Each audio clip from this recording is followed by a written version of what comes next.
Muy buenas noches, querida audiencia. Bienvenidos a Mirando Lejos. Hay hechos incontrastables y hechos que no se pueden refutar. El Paraguay cerró un acuerdo en el año 1973 con la República Federativa del Brasil. Eso significó que hagamos Itaipú, firmados creo que en abril o aprobados por los parlamentos en abril de 1973. Meses subsiguientes, la Argentina también firmó Yacyretá con el Paraguay. Como decía Perón, firmen y después negocien.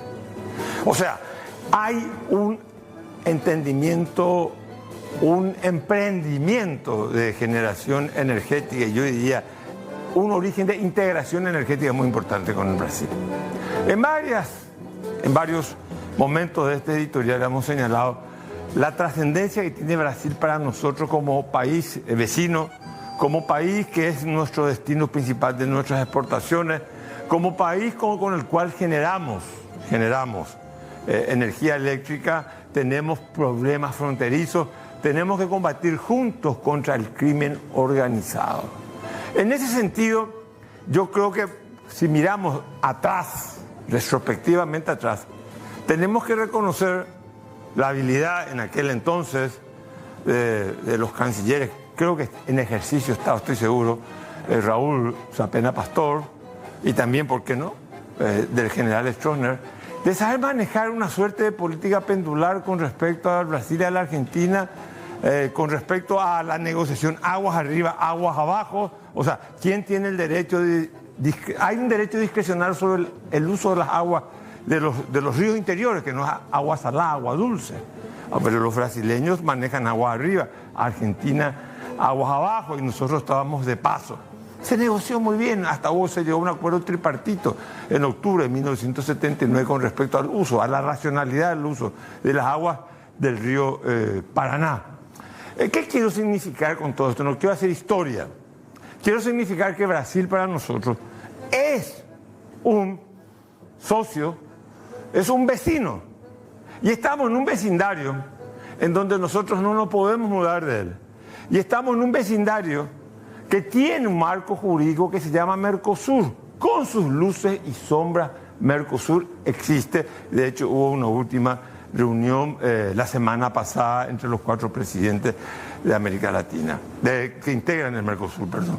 Entonces creo que este es el momento en donde nosotros sepamos priorizar en política exterior. ¿Y por qué digo ahora? Porque un país como Estados Unidos, obviamente, es un país que tiene sus aspiraciones hegemónicas en el mundo, como las tiene posiblemente China, o la pueda tener también Rusia, o la India, etcétera, etcétera. Creo que son países que, más que nada, el mundo vaya a una suerte de zonificación, más que a un liderazgo hegemónico de un país a nivel planetario. El mundo unipolar de la posguerra fría, de la caída del muro de Berlín, como lo dijimos en varias ocasiones, ha muerto. Entonces nosotros tenemos que tener un juego muy delicado, porque Estados Unidos está ofreciendo alianzas estratégicas, pero no es que elige alianzas estratégicas en función, atendamos bien, en función de que quiere configurar un sistema interamericano. Si Estados Unidos quisiera configurar un sistema interamericano, lo primero que tendría que hacer es darle fuerza a la OEA. Y hoy la OEA es un conjunto de expedientes, un archivo judicial y una biblioteca de historias y nada más. O sea, no se trata de que la posición americana busca fortalecer un sistema interamericano. No, se trata de revivir la doctrina Monroe de 1823 de James Monroe, América para los americanos. ¿Por qué? ¿Por qué Estados Unidos está cerrando alianzas estratégicas, está buscando con Guatemala, El Salvador, Ecuador, Argentina? Y ahora sabemos que se firmó un documento que no sabemos qué contiene entre el Paraguay y los Estados Unidos de Norteamérica. Y hay que tener mucho cuidado con eso, porque eso puede significar que nosotros, en vez de ir por un mismo carril por donde va Brasil y por donde debe ir América Latina o América del Sur, podamos tomar un error, un carril equivocado. No se olviden que esta es la administración de Trump. No es una política definida por los Estados Unidos a largo plazo. Es una política de Donald Trump. Y para nosotros, obviamente, los paraguayos no podemos prescindir de un aliado extrazona como Estados Unidos, un aliado extrazona con capacidad política, militar y económica de estar en el Paraguay, pero tenemos que tener mucho cuidado con todo eso. ¿Por qué razón?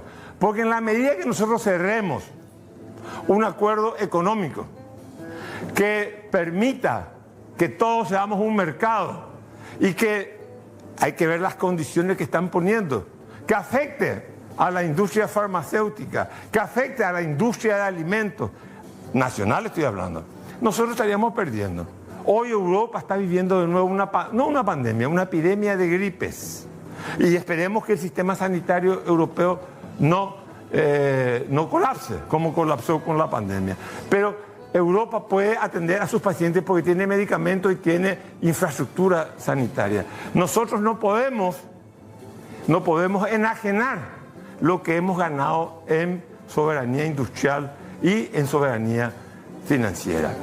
Pero ojo con el acuerdo con los Estados Unidos, no es que uno se opone, manejémoslos bien, porque si nosotros llegamos a llegar a un acuerdo militar con los Estados Unidos, que signifique una base, una presencia militar norteamericana, que para la percepción brasileña vulnere la posición del Brasil, creo que vamos a empezar a tener problemas con nuestros vecinos.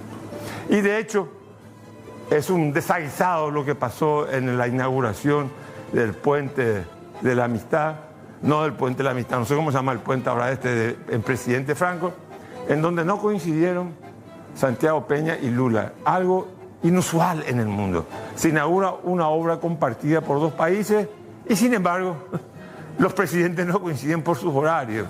No fue un error de Cancillería, no nos equivoquemos, no es culpa de los cancilleres esto. O acá Lula estaba equivocado, o Lula estaba enojado porque nos estamos acercando mucho a Estados Unidos, o porque le estamos diciendo no respetar el acuerdo de abril del 2024, donde la tarifa de Itaipú tiene que bajar a su costo. O Santiago Peña puede estar enojado porque ve que Lula enfría las relaciones porque él se acerca mucho a Estados Unidos, o porque él sigue exigiendo no bajar de 19 la tarifa. Entonces, es un tema muy delicado que nos va a afectar a nosotros, porque tenemos materia pendiente con el Brasil. Tenemos el anexo C, tenemos la frontera, es nuestro principal destino de exportación. Y veamos algo, el mundo está cambiando y la geopolítica, el fantasma de la geopolítica está reviviendo. Y fíjense ustedes cómo el mundo se está zonificando. Pero no solamente se zonifica en lo político y militar. Esta es zona rusa, esta zona de la India, esta zona es de influencia de China. El mundo se está zonificando en el uso de la moneda.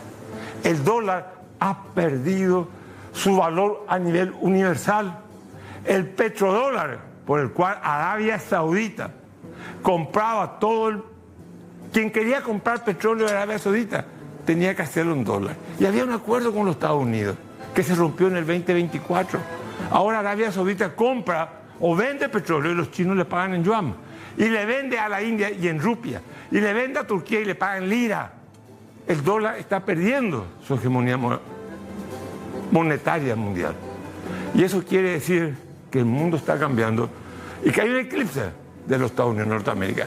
No es lo mismo gobernar o negociar con Trump en el 2025-2026 que negociar con George Bush o con Clinton en la década del 90 o Bush en la década del 2000. Pensemos, la política exterior tiene que estar al servicio de nuestros intereses domésticos. Nosotros no somos un país con reflejos. En nuestra política exterior no se puede reflejar ninguna ambición hegemónica. Sí se lo puede hacer en China, política exterior china, en la norteamericana, en la rusa, pero nosotros no tenemos ninguna pretensión hegemónica ni de liderazgo. La política exterior paraguaya debe coincidir con los intereses domésticos del Paraguay, que es lo que más nos conviene como país, que es lo que más beneficia a nuestro pueblo.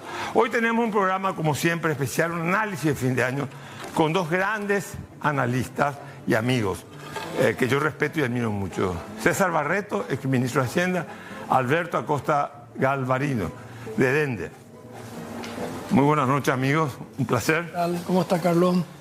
Bueno, mira, En primer lugar, le decía que le quería preguntar algo a ustedes. Es un tema que me interesa porque yo pienso, lo evalué como un retroceso en el Paraguay, de que intervenciones judiciales que puedan estar instrumentalizadas políticamente impidan la fusión de dos bancos. Cuando si hay una empresa que le demanda a una de las partes, bueno, que se arregle la negociación judicialmente o que haya una negociación para arreglar. Pero la fusión del Banco Atlas con el Banco Familiar hubiera fortalecido el sistema financiero paraguayo porque nos hubiese permitido tener un banco más grande. Y entonces, digamos, la solidez estaría no solamente en el Banco Central, sino en 5 bancos grandes y después bancos más pequeños que orbitan alrededor de los bancos grandes. No sé, Alberto, ¿qué opinas vos? Disculpame, no tiene nada que ver con el análisis de fin de año, pero sí tiene que ver, desde mi punto de vista, quizás con un pequeño retroceso que no me parece positivo para el Paraguay. Bueno, antes que nada, gracias por la invitación, Carlos. No, realmente el proceso de fusión que iniciamos con el Banco Atlas hace 1 año y medio, era un proceso que tenía todas las características casi de una fusión perfecta y que lo repetía también el Banco Central, ¿verdad? Porque por un lado era la fusión entre dos entidades sanas que estaban en su mejor momento. Ambas cierran este año 2025 con las mejores utilidades de su historia. O sea, todas las fusiones que hubo en Paraguay, prácticamente todas, siempre era para... Uno estaba mal y el otro la absorbía. Sí. Y se daban facilidades para que se haga esa absorción. Esta era la primera fusión de dos entidades que estaban bien, que se consolidaban para crear una tercera entidad, para crear una entidad nueva, que básicamente iba a tener lo mejor de ambas.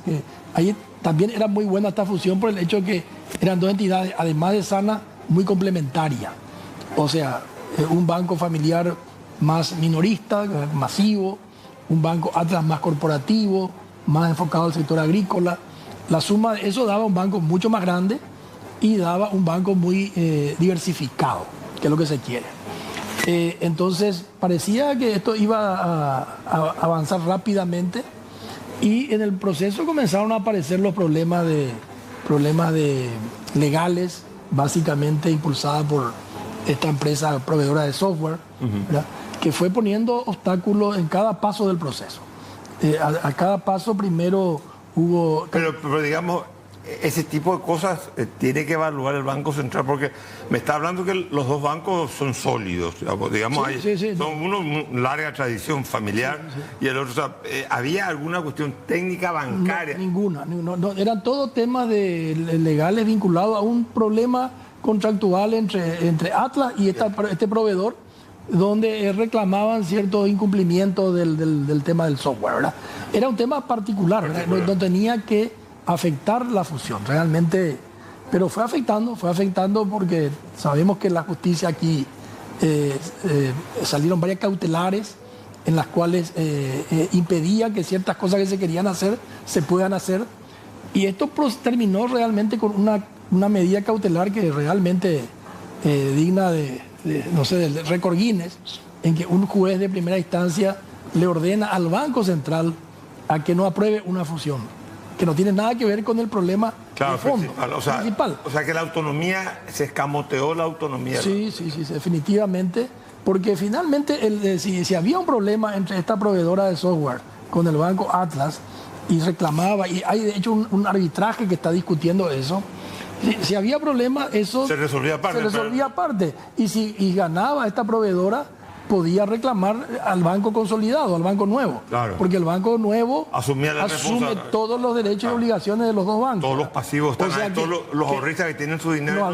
No había ningún riesgo de que pueda perder algo. Una pregunta más sencilla. Si en la hipótesis que se hubiera producido la fusión, y yo tuviera 1 millón de guaraníes de ahorro en Banco Atlas o Banco Familiar, ese millón se me reconocía. Se te reconoce, claro. O sea, todas las obligaciones de cada parte se van al Banco Nuevo. El Banco Nuevo, el Banco Consolidado, iba a absorber todos los activos y los pasivos. Hablando con objetividad, tener bancos sólidos, fuertes, grandes, ¿Le favorece al sistema financiero o Por no? supuesto que sí, claro que sí. Realmente hoy el mundo financiero cada día más, y más en Paraguay, ¿verdad?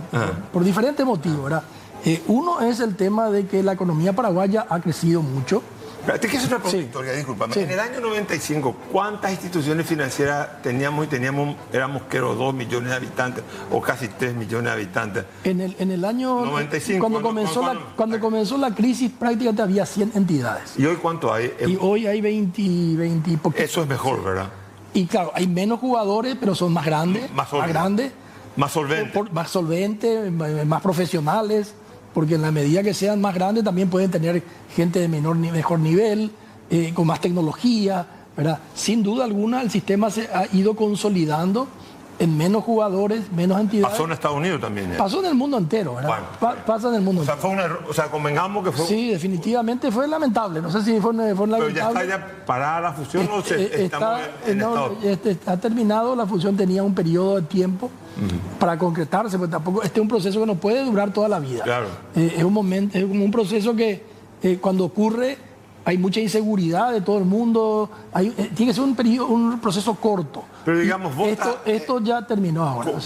Junio, en un momento en el que se volvió muy líquido el mercado en guaraníes y eso provocó una caída acá inicial que se justificaba un poco con este tema que el dólar se había debilitado, ¿verdad? Pero después de eso como que perdió un poco el ancla, que es lo que preocupa mucho, porque uno entiende de que obviamente si la principal divisa de referencia tiene una caída, obviamente que eso de alguna forma tiene que impactar las paridades con todas las monedas en el mundo, ¿verdad? Pero pareciera ser, y digo pareciera ser porque todavía no estamos entendiendo cuál es la nueva política del Banco Central al respecto, ¿verdad? Anteriormente su política era principalmente inyectaba o sacaba guaraníes del mercado a través del mercado de cambios. Había una franja de fluctuación. Hasta acá arriba y hasta acá abajo. Claro, no comprometida, claro. pero existía, digamos. Una fluctuación sucia. Una fluctuación sucia, exactamente. No es una regla tipo Argentina, donde hay un compromiso, pero había un techo y piso. Los actores económicos sabían que así iba a ser. Exactamente. Y el Banco Central decía que intervenía en el mercado para frenar los picos. Sí. De repente saltos muy grandes en un momento por una demanda muy puntual o una caída muy fuerte en un momento por una oferta muy puntual. Ellos entraban a contrarrestar eso para evitar fluctuaciones muy bruscas, ¿verdad? Eso, pues, especialmente con lo que pasó hace una semana atrás o 2 semanas atrás, ellos no entraron a intervenir, ¿eh? Entonces eso está generando una incertidumbre importante porque la volatilidad en un país tan chico que pues, el 80% del negocio, de la economía funciona en base a la interacción con el resto del mundo, sea para vender o para comprar o para invertir, digamos, ¿verdad? Claramente que alguna perspectiva, no sé si certidumbre nunca existe, pero alguna idea de cómo funciona el mercado de cambio es importante aclarar, ¿verdad? Yo creo que el Banco Central tiene que aclarar de vuelta cuál es su forma de intervención hoy en el mercado o cómo va a ser de aquí en adelante. Hoy, digamos, es caída libre del dólar. Hoy es caída libre si es que hay una oferta pequeña. 12 millones de dólares de venta puntual hace 2 semanas provocó una caída de 400 guaraníes. 12 millones no es nada, ¿verdad? O sea, el dólar bajó. Y que el dólar bajo, que esté tan bajo, ¿beneficia o no beneficia? O lo que perjudica la falta de previsibilidad. No, las dos cosas. Este dólar, yo creo que el guaraní está súper fuerte, digamos, hoy. Está muy por encima de lo que debería, ¿verdad? Eso perjudica fuertemente al sector productivo nuestro, que si esto no se equilibra un poco más el dólar un poco para arriba, esto puede llegar a tener efectos recesivos en amplios sectores, ¿verdad? Los paraguayos que venden afuera en el mercado internacional todo es caro. Reciben un dólar, tienen que cambiar a guaraní y les cuesta más caro comprar el guaraní ahora. ¿Es así? Te pregunto. Así mismo. Y sus productos resultan ser caros en este momento. Pero, nuestros productos paraguayos están resultando caros en el exterior. ¿Qué te parece? Es una demagogia. Claro, está costando. Claro. El producto paraguayo cuesta más caro. Así es. Te pregunto, y después voy a ir con Alberto sobre la caja fiscal. Ahora, te completo la idea para que. Ese es uno. Yo creo que el dólar va a perjudicar al sector productivo y al sector industrial fuertemente en los próximos meses. Si es que no se corrige. Nosotros estamos esperando que se corrija algo para arriba para más o menos equilibrar más. O sea, estabilizar el dólar. Se corrige un poco para arriba y se estabilice. Esa estabilidad depende mucho de cómo el Banco Central va a operar de aquí en adelante en ese mercado. Y eso el Banco Central es su obligación aclarar cómo va a operar. Porque si va a seguir la fluctuación sucia o es caída libre, digamos, plena libertad. Plena libertad o la fluctuación sucia, porque es un escenario distinto. El mercado nuestro tiene muy poca liquidez, ¿verdad? No hay ni un operador relevante en el mercado que pueda jugar el papel que jugó históricamente el Banco Central desde que yo me acuerde, porque flotación sucia es lo que tenemos del 90 para acá, digamos, ¿verdad? No, es un cambio menor. O sea, no hay un actor que pueda venir a alterar eso, un actor privado. No hay ni un actor. Que pueda vender tanto dólar en el mercado. Tiene que ser un especulador que tenga tal stock de dólares en su poder para poder vender si hace falta. O sea, él va a querer ganar plata, ¿verdad? Va a querer comprar cuando es muy barato y va a vender cuando es caro, cuando considera que es caro, ¿verdad? Pero no hay ninguna... O sea, eso necesita un fondo de por lo menos 300, 400 millones de dólares como mínimo para poder hacer eso. Ahora, te pregunto... Esta política monetaria de evaluar el dólar, o sea, el dólar cae por otras circunstancias, ya dijiste vos. Ahora, es una herramienta antiinflacionaria, porque yo le veo al gobierno muy obsesionado con la inflación, y también algunos voceros del gobierno hasta hablan de control de precios y están forzando que el sector privado baje los precios. Petropar tiene un pasivo muy grande, algunos dicen 110 millones de dólares, solamente en combustible, sin contarlo Venezuela, pero es a los efectos de morigerar cualquier cosa inflacionaria. ¿Puede ser evaluado así o no? Yo creo que allá por mediados de junio hubo una reunión del equipo económico con el presidente de la República, decidieron un montón de cosas en ese momento, ¿verdad? Por ejemplo, la intervención de una cadena de supermercados, me acuerdo, ¿verdad? Y el otro fue dejar que el dólar caiga lo más bajo posible para que la inflación no llegue a picos que eventualmente podría haber llegado si es que continuaba un dólar a esos niveles. Lo que pasa es que también un gobierno puede hacer eso, ¿verdad? Lo que yo critico es tal nivel de caída, me parece que no es razonable, ¿verdad? Tenía que haber caído. Sería artificial, digamos, el nivel. Yo creo que esto que tenemos hoy es artificial. Después de la pausa, Alberto Acosta Galvarino. Otro problema que tenemos, la hemorragia presupuestaria, caja fiscal. Después de la pausa.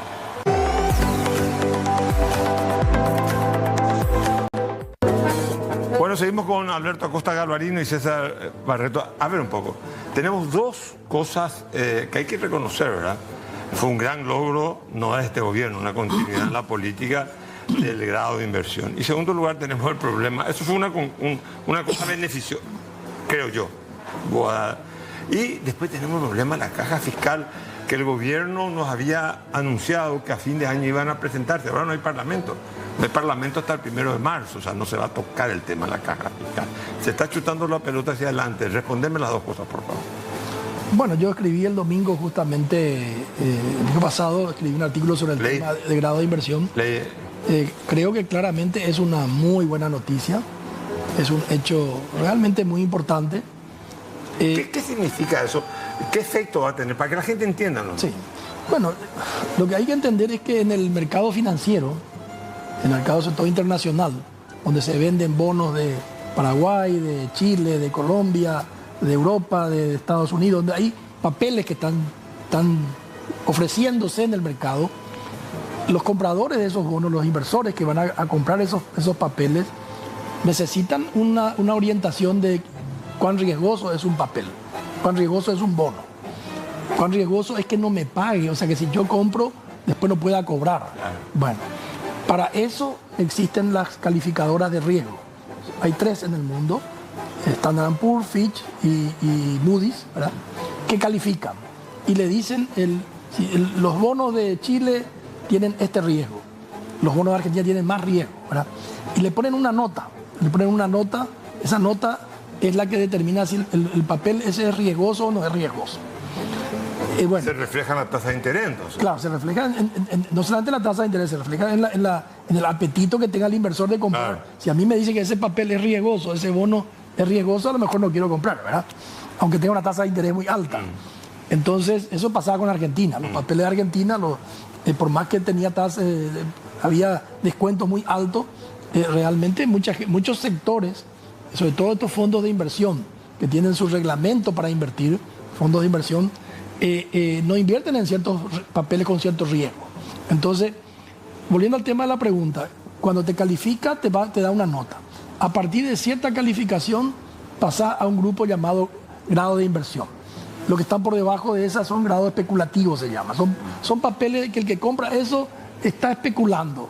Tiene un riesgo alto de que pueda no cobrar y está especulando. Y el que está arriba, el que tiene grado de inversión, es un papel muy seguro, ¿verdad? Y que se puede invertir con cierta seguridad. Entonces, lo que Paraguay consiguió en estos últimos 2 años es que una calificadora, primero Moody's, después ahora Standard & Poor's, le pongan una nota que le hace cruzar la frontera y pasar al grupo de los países que tienen grado de inversión.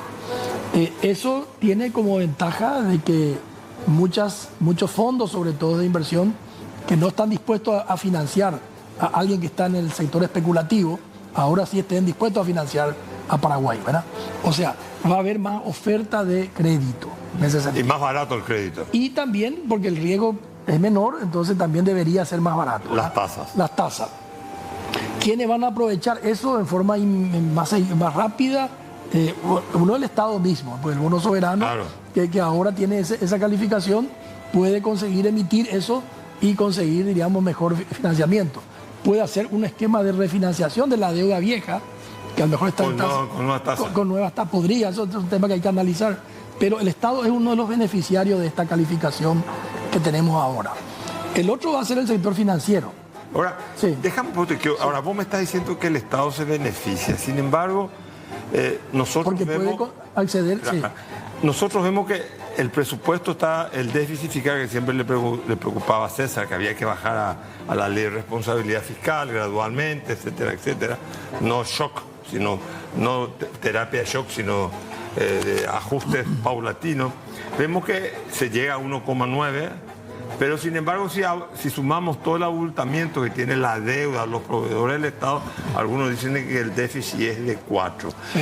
Te pregunto, ¿las calificadoras saben eso o no saben eso?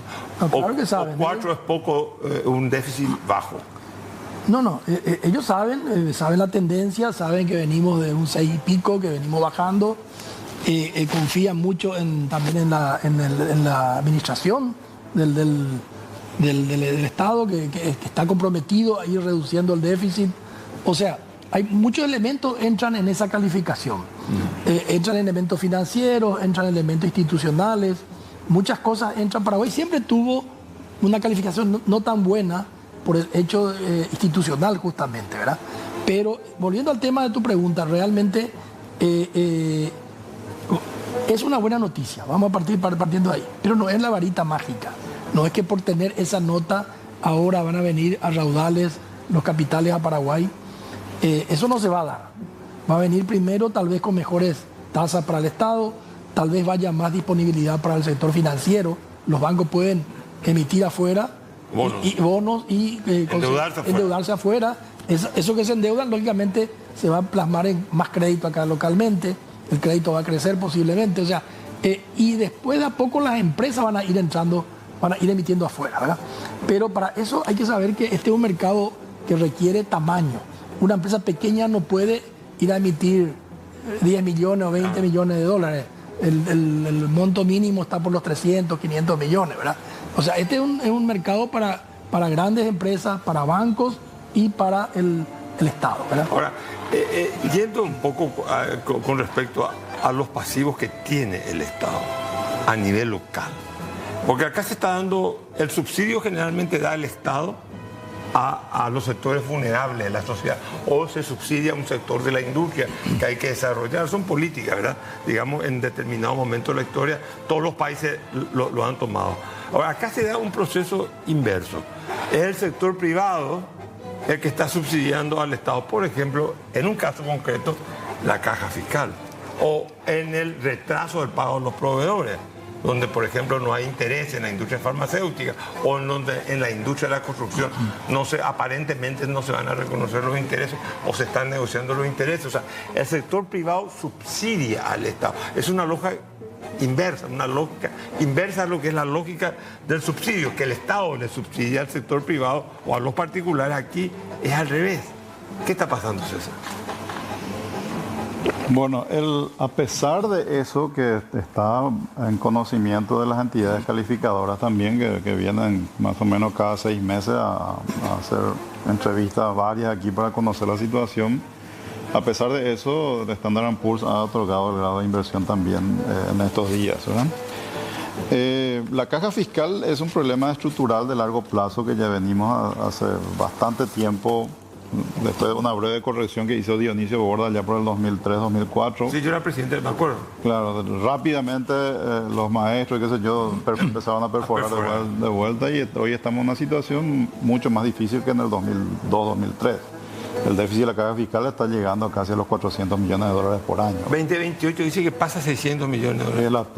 El propio Ministerio de Economía proyecta eso. Nosotros teníamos una proyección un poco más baja, pero nos asustó un poco cuando ellos de repente sacaron un número de más de 600 millones. Realmente es muy preocupante, ¿verdad?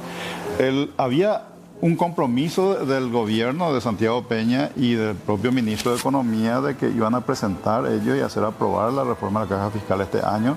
Me acuerdo que acá en tu programa mismo a principios de año hablamos de eso, ¿verdad? Que era muy importante.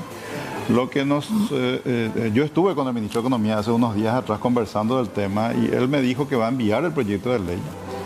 Pero lo que nos... Marzo del año que viene. Sí, que es para que se trate en marzo del año que viene y si bien lo que plantea él, a mí por lo menos lo que me comentó me parece razonable, todavía no vimos el proyecto concreto, pero él me dio indicaciones de lo que iba a modificar, me parece razonable, no lo que yo esperaría, pero dadas las circunstancias, digamos, va a ser algo positivo.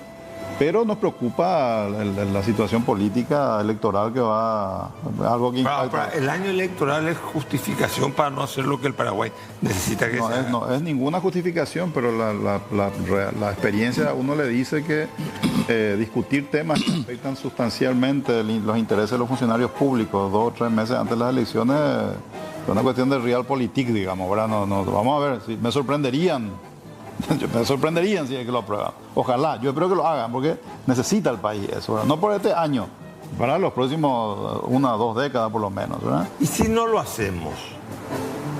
La pregunta que te quiero hacer, llegamos a 2028, según lo que yo leí, especulación, pues los datos en Paraguay hay que ponerlo en incógnita siempre, ¿verdad? El déficit va a llegar a 670 millones de dólares aproximadamente. Sí. 10. ¿Va a seguir funcionando? Primero, veo difícil que se pueda mantener el déficit fiscal del 1,5%, o sea, primero, ¿verdad? Suponiendo que no se toca 10, ¿verdad? Pero mantener el déficit en 1,5% del PIB cada año va a ser muy difícil porque como vas a pasar de 400 a 670, esa diferencia va a tener que cubrir con recursos tributarios, ¿verdad? Y los recursos tributarios también tienen muchos otros usos, requerimientos en otras áreas. ¿Y el 10 va a servir o es insuficiente? Alberto quiere. Un comentario. No, pregunto, no estoy alentando el aumento de los impuestos. Claro, eso. Yo tampoco, pero miremos la realidad. Creo que es importante mencionar una frase que vos comentaste la vez pasada sobre la manta corta. La manta corta es una sábana corta, una frazada corta, que no te alcanza para cubrirte todo. Si te cubrís la cabeza, te queda el pie. Si te cubrís el pie, te queda la cabeza. Bueno, nosotros estamos en este momento, creo que de forma estructural, en un problema de manta corta. O sea, los ingresos nuestros no alcanzan a cubrir todas las necesidades y la demanda. Los ingresos tributarios. Tributarios. 10. El 10, ¿verdad? No alcanza. Eso es hay que hacer más deuda. Entonces... No, hay que endeudarse más. No, entonces, esa es la realidad. Entonces hay que ver qué priorizas, ¿verdad?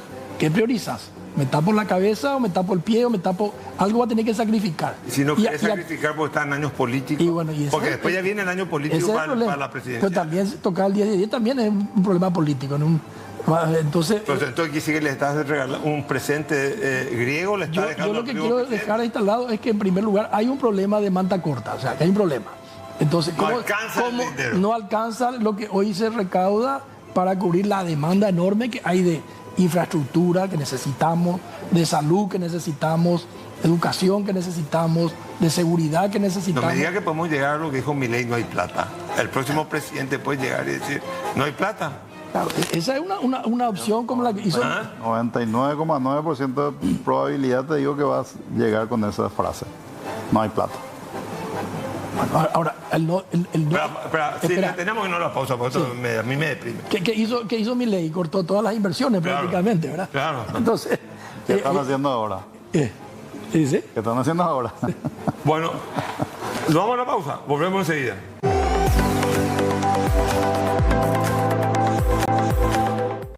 Bueno, acá nos acaba de decir César que si no hacemos las reformas, vos dijiste una cosa, el grado de inversión, en tu artículo del domingo, el grado de inversión nos obliga a hacer los deberes dentro de casa. Sí. Así un poco el resumen, estoy resumiendo. ¿Queremos conservar el grado de inversión? Entonces hagamos trabajo dentro de casa. Hablaste de infraestructura, seguridad jurídica, equilibrio tributario, etc. Una serie de cuestiones. Lo que quiero decir, lo que dije en el artículo es dos cosas, ¿verdad? Que no es una varita mágica, que con eso va a venir a raudarle el dinero y que se van a solucionar los problemas. No es eso. Y por otro lado, también hay que tener mucho cuidado y no ser irresponsable, porque este grado se puede perder. O sea, así como se gana, se puede perder. Varios ejemplos en América Latina perdieron. Brasil fue el último en el 2015, cuando fue la crisis política económica con Dilma Rousseff. Fue degradada la calificación de Brasil de grado de inversión a grado especulativo, ¿verdad? Entonces, este es un tema que no es una cosa para siempre, algo que nos concede, es un gran logro, nos obliga a mucho más responsabilidad, porque vamos a estar mucho más en el escrutinio del mercado, ¿verdad? El mercado va a mirar con mucho más detalle nuestro comportamiento. Y acá también se exige al sector por la clase política, evidentemente. No somos ya un país aislado, desconectado del mundo, ¿verdad? Somos un país mucho más conectado que antes de esto, ¿verdad? Y decimos una cosa, César, estás hablando de reformas que se deben hacer. Terminamos un año, convengamos, el grado de inversión, 6% de crecimiento económico, una cifra importantísima. Creo que hace décadas que no alcanzamos esta cifra. Todo el mundo habla, la macro súper bien, la micro no chorrea nada hacia abajo. Cada día se acrecienta, digamos, la hipoteca social con la gente. ¿Eso es así o hubo un efecto derrame hacia abajo de esta prosperidad, esta pujanza económica? 6% es una cifra elevadísima para nuestro país. Bueno, tampoco hay magia en eso. Hay una mejora, más empleo hay, en el formato en que nosotros creamos empleo en Paraguay, que es gran parte es informal, una pequeña parte es formal, ¿verdad? Nuestro problema no es tanto de creación de empleo, nuestro problema es cómo hacemos para formalizar los empleos, porque la informalidad es extremadamente grande, ¿verdad? Ese crecimiento sí, muy impulsado por el crédito bancario, o sea, hay que también hablar de eso, porque el que impulsó el crecimiento del 2025 muy por encima de lo que nosotros mismos habíamos proyectado, ha sido el desempeño del crédito bancario del sector privado. Para que yo entienda, quiere decir que los bancos le están dando crédito al sector privado para que inicien o continúen o agranden la actividad económica. Así, eso me está diciendo. El crédito está... No es solamente el consumo, no es la tarjeta solamente. Y esa tarjeta está financiada por un crédito. Claro. El crédito de consumo, la tarjeta de crédito, el crédito para las empresas que compraron inventario, importaron muchos productos, ese fue el impulsor del crecimiento de este año. Y ese crecimiento generó empleos informales en su mayor parte, ¿verdad? Pero la forma en la que chorrea, como voy a decir, es esa. En nuestro modelo paraguayo, empleo informal es la forma en la que chorrea lo que pasa en la macroeconomía, ¿verdad? Y tampoco hay magia en esto. Vos no vas a poder pedirle a la economía que genere otro tipo de ingreso o de empleo de lo que la gente está preparada para poder absorber. No hay magia allí. Si la gente no se capacita, primero la capacitación es lo fundamental, porque la productividad de las personas está muy relacionada con los niveles de capacitación que tienen. Entonces, si la capacitación es baja, vos generar empleos de baja calidad, ¿verdad? Te pregunto, en Paraguay los empleos son, o sea, la productividad de la mano de obra paraguaya es baja. A nivel regional. A nivel regional, o sea, regional, ni comparar con China, con Corea, o sea, solamente es baja. Es baja. Es más, yo te digo, esto yo lo dije varias veces, ¿verdad? El salario mínimo que nosotros tenemos acá es más alto que la productividad que el promedio que hay en Paraguay. Ese de hecho es el problema principal, porque hay tanta informalidad. Porque si un trabajador no genera una producción suficiente para pagar su propio salario, va a tener un problema. No va a tener el empleo, ¿verdad? Entonces, a mucha gente se le tiene la informalidad porque se le paga menos que el salario mínimo.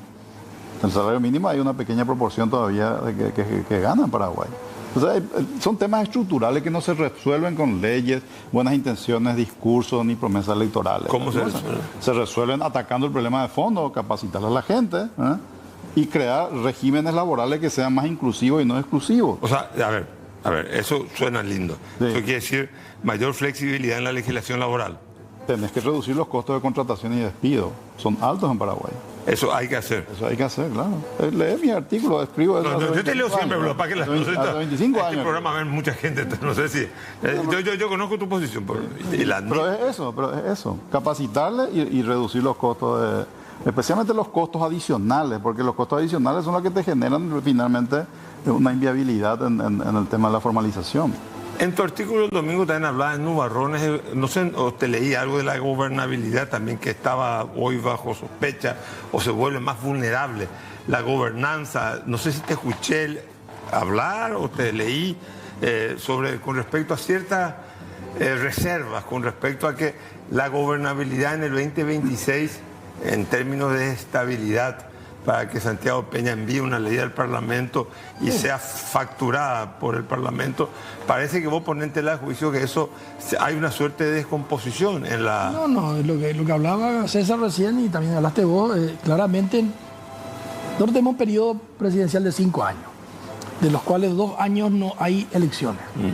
Y a partir del tercer año ya empiezan las elecciones, la municipal ahora, después ya entran las internas para las nacionales, o sea, sino hacer las cosas en el primer periodo del presidencial, difícilmente vas a hacer en el segundo periodo, y casi imposible que lo haga, porque muchas de las cosas que Paraguay tiene que hacer, hay que decirlo con todas las letras, muchas de las cosas que hay que hacer, las reformas que hay que hacer, en muchos aspectos es un tiro en el pie del Partido del Colorado, ¿verdad? Hay que reformar la caja fiscal, hay que sacar beneficios, hay que aumentar los aportes.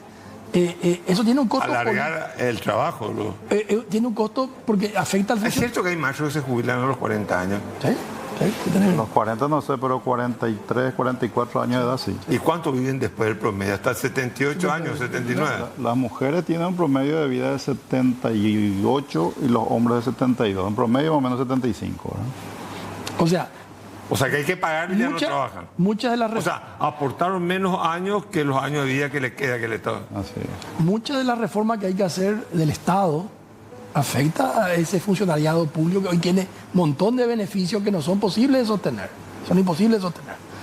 Sumado a la corrupción, que también es otro combustible Entonces, cualquier cosa que afecte esas dos cosas, corrupción y clientelismo, son 3. Entonces, todo lo que afecte eso, políticamente es muy difícil, ¿verdad? Es muy difícil, y menos en años electorales. Entonces, nosotros teníamos mucha expectativa con este gobierno de Santi Peña, porque como nunca tuvo mayoría absoluta en ambas cámaras, ¿verdad? Pero es relativo, tenía una mayoría, pero la mayoría... A ver, te pregunto, ¿es así o me estoy equivocando? Sí, yo tuve un conversatorio con la Capaco hace unos días atrás, hace 2 semanas, ¿verdad? Sí. Y yo tengo modelo para simular cómo puede evolucionar el gasto público y los ingresos, digamos, ¿verdad? Y el 2026, ya el presupuesto aprobado, es donde tocan fondos, porque ahí es donde hay que acomodar todos los programas sociales que el gobierno ya metió dentro del presupuesto, hambre cero, pensión de tercera edad y ahora la contratación de 5.000 policías por año, ¿verdad? Que son programas extremadamente costosos, ¿verdad? Que son los que están sacando todos los recursos y nos queda para ejecutar programas de inversión, ¿verdad? La inversión pública va a tocar su piso del más o menos 3.5% del PIB que fue allá por el 2021 a menos de 1.5% del PIB el próximo año. Este año va a cerrar unos 6, unos 7 por ahí, ¿verdad? Entonces el próximo año va a ser más duro que este. Y ya hubo problemas de atraso en los pagos y qué sé yo. ¿No sigue habiendo? Sigue habiendo. Cuando vino el expresidente Frey, que estuvo hace poco acá, hace unos meses atrás, se habló mucho de este tema y el porcentaje mínimo que debería Paraguay invertir es 2,5%, ¿verdad? Para tener infraestructura, para ir mejorando su infraestructura, ¿verdad? Y como dice él, ahora estamos en 1,6 y vamos a ir bajando, o sea, cada vez menos, en vez de ir para arriba, estamos para abajo en materia de inversión en infraestructura con respecto al PIB, ¿verdad? ¿Qué evaluación te merece el desencuentro Lula-Santiago Peña en la inauguración de un puente hecho por los dos países, creo que con dinero de Itaipú, pero es algo inusual. Es algo absolutamente inusual, pero transmite un poco, yo creo que, una tensión, que creo que lo dijiste en tu editorial, ¿verdad? De alguna manera hay este tema de alineamiento de Paraguay con Estados Unidos, ¿verdad? Yo creo que genera una tensión muy fuerte con Brasil, sumado a este acuerdo del año 2024, de abril, que hay varios temas que generan hoy una situación de mucho roce, de mucho malestar, y que se va a ir complicando, yo creo que en los próximos años. Ahora yo miro los próximos 2-3 años, Trump va a seguir en Estados Unidos con esa política básicamente donde confronta, porque una cosa era en la época de la Guerra Fría, donde todos los países estábamos alineados, todos los militares, había militares en Brasil, había militares en Paraguay, había militares en Argentina, todo alineado con la doctrina de seguridad americana. Nacional. Pero hoy hay problemas con Brasil, hay problemas con México, hay problemas con Colombia. O sea, el grupo llamado de izquierda, entre comillas, confronta, diríamos de alguna manera, con esa política exterior norteamericana. ¿Y la presencia norteamericana en Venezuela, qué te parece? Y bueno... ¿Pero te parece correcto, incorrecto? O sea, una intervención militar, porque Trump está hablando de todo ahí, ¿verdad? O sea, digamos, su menú, el menú que él ofrece cuando habla puede ser una intervención, un autogolpe, un bloqueo. Yo soy partidario, y creo que todos somos partidarios de un mundo basado en reglas. Los países pequeños, como los nuestros... Nadie lo defiende a Maduro, claro. Básicamente, nadie quiere... Lo de Maduro es inaceptable. Impresentable. Pero tenemos que buscar vía reglas, a lo mejor vía ya hablaste de la OEA, vía Naciones Unidas, el Consejo de Seguridad, buscar un mecanismo, darle cierto formato legal, por lo menos, para esa intervención, ¿verdad? No puede ser que se adjudique nomás es un grupo terrorista y ya está, ¿verdad? Y ya en base a eso te aíslo, te bombardeo, el tema de reglas es fundamental, y yo creo que hemos perdido eso en estos últimos años a nivel mundial. 2026, ¿qué nos espera económicamente en la soja, en la carne, en la diversificación industrial? ¿Qué nos espera? Nosotros tenemos buenas perspectivas para el 2026 en términos económicos. No vamos a crecer al 6 porque esto creo que fue un poco extraordinario, digamos, no es lo normal. Pero sí vamos a volver a un crecimiento de alrededor del 4%, que es un poco nuestra velocidad crucero, pero también un crecimiento más equilibrado, sin tanto efecto colaterales o desequilibrio que por ahí en algún momento nos pueda costar más caro, ¿verdad? La soja pareciera ser que el clima por lo menos está ayudando, ¿verdad? ¿Y el precio? Los precios están un poco raros porque de vuelta la intervención americana ahí está jugando mucho, porque ya no es un mercado tan libre. O sea, esta negociación de Estados Unidos-China impactan los precios, ¿verdad? Hay que ver cómo, hay que esperar cualquier cosa. Y no creo que haya cambios muy bruscos ni para arriba ni para abajo, pero están muy volátiles los precios. De repente hace un mes atrás subió por el acuerdo que hizo Estados Unidos con China, pero no sé muy bien cómo impacta eso a Brasil, ¿verdad? Y Brasil es un gran productor. Si es que Brasil no puede vender a China, va a inundar el resto del mundo con soja. Va a bajar el precio. Va a bajar el precio para ¿Y la carne? La carne sí tiene una coyuntura internacional de escasez, ¿verdad? Hay un exceso de demanda, principalmente en Estados Unidos, que históricamente fue el principal productor del mundo, ahora ya no es. Se produce poco, hay un consumo cada vez más creciente. Y eso creo que está impulsando, se suma a China, que es un gran consumidor, y Estados Unidos de repente se vuelve un gran importador de carne también.